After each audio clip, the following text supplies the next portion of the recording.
Mark Douglas, in his book Trading in the Zone, introduces the psychological challenges that most traders face, emphasizing that consistent profitability in trading is not about mastering the markets, but mastering one's own mindset. He challenges the traditional assumption that more market knowledge leads to better trading results.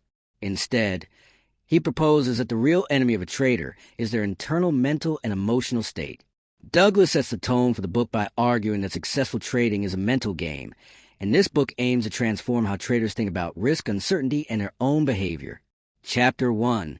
The Road to Success: Fundamental, Technical, or Mental Analysis.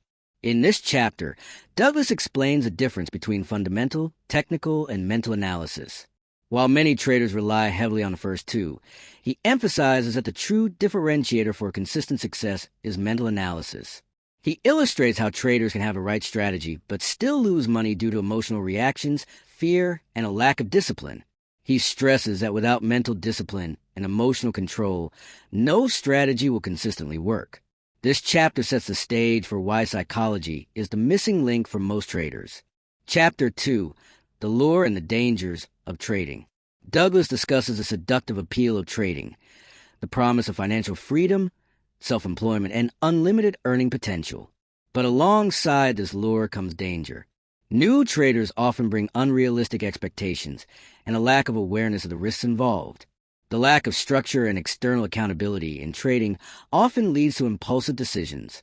Douglas compares this to gambling, warning that many traders unknowingly bring a lottery mindset into the market. This chapter warns readers that trading is not easy money. It requires a shift in mindset and approach. Chapter 3. Taking Responsibility. This chapter is foundational to the book's message. Douglas stresses that the most successful traders take full responsibility for every outcome of their trades. Instead of blaming the market, news, or others, they look inward. He explains how a lack of responsibility leads to emotional reactions, such as fear and anger, which sabotage performance. When traders fully accept that they control their decisions and not the market, they start developing the mental framework necessary for success.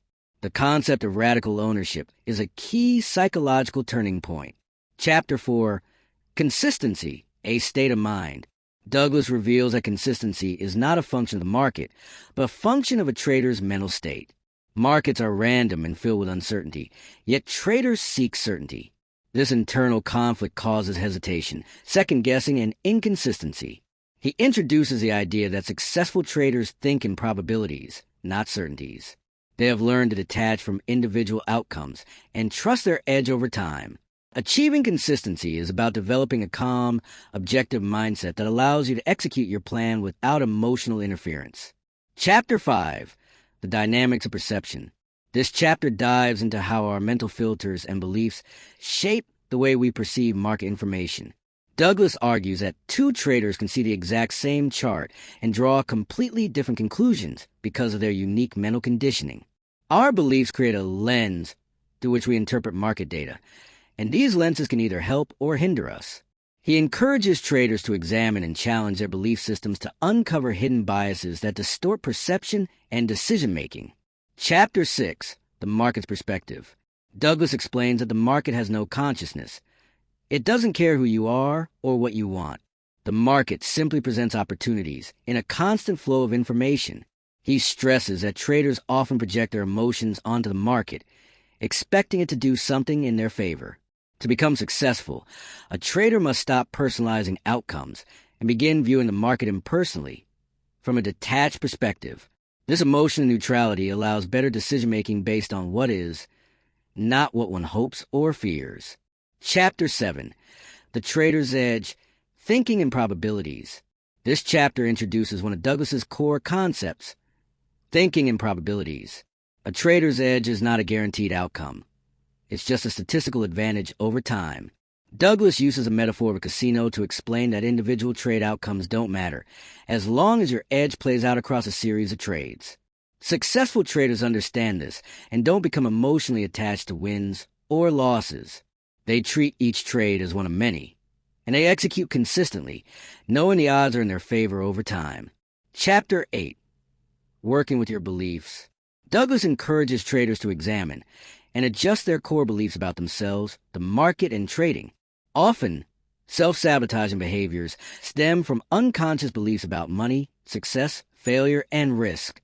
He explains how beliefs are formed through experience and repetition, and that changing them requires intentional effort and awareness. The goal is to align beliefs with the realities of trading, including the acceptance of uncertainty, losses, and the probabilistic nature of outcomes. Chapter 9. The Nature of Beliefs. This chapter builds on the previous one by exploring how deeply ingrained beliefs shape behavior. Douglas delves into mechanics of belief formation, showing how emotional experiences, especially early in life or during significant market events, create powerful mental associations. These beliefs act automatically, often without conscious awareness. He emphasizes a need for self-reflection and mindfulness to change limiting beliefs that interfere with trading performance.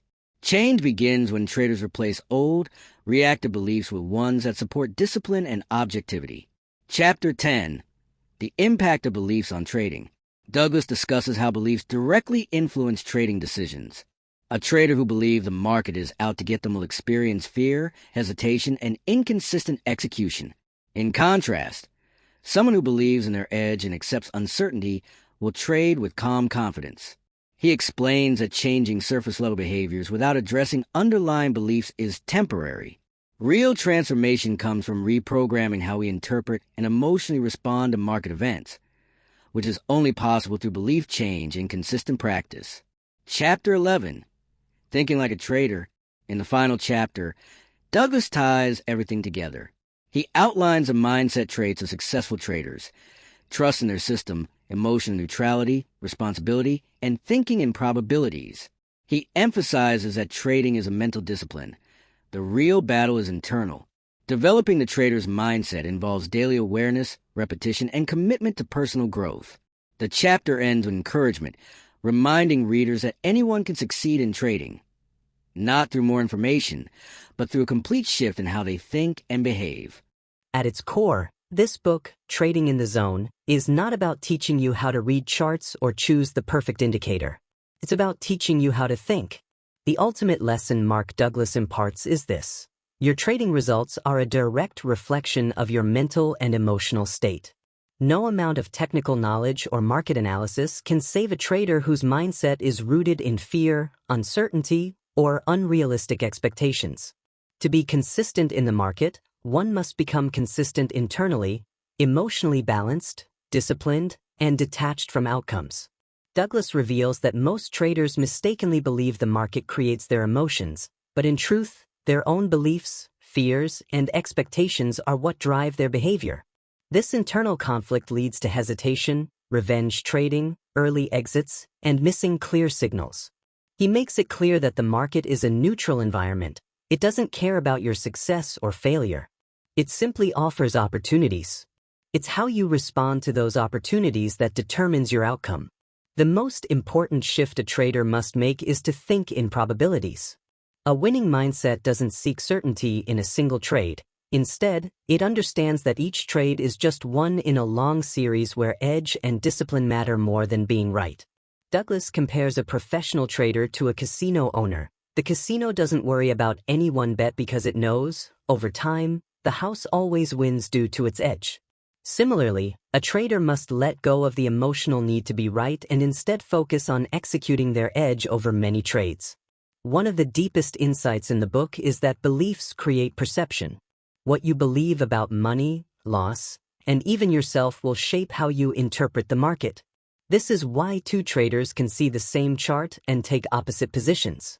Until a trader uncovers and rewrites limiting or fear-based beliefs, they'll continue to see the market through a distorted lens. Consistent profits come only when a trader aligns their beliefs with reality. The market is uncertain, losses are inevitable, and risk must be embraced, not feared. Douglas emphasizes taking full responsibility for every action. Losing traders often blame the market, bad timing, or news events. But winners take ownership of their decisions, because only then can they improve. They understand that mistakes are learning opportunities, not threats to their ego. Emotional neutrality, not reacting to wins or losses with euphoria or panic, is a hallmark of the successful trader. He also introduces the concept of mental rehearsal and self-awareness. Rewiring your beliefs requires conscious practice, repeating new behaviors, visualizing success, and staying present in the moment. Trading is not about fighting the market, it's about mastering yourself. Patience, discipline, and detachment are the real skills. In the end, trading in the zone teaches that becoming a consistently profitable trader is not about predicting the market, but about responding to it with clarity and emotional balance. It's about building confidence in your edge, committing to a process, accepting randomness, and above all, trusting yourself.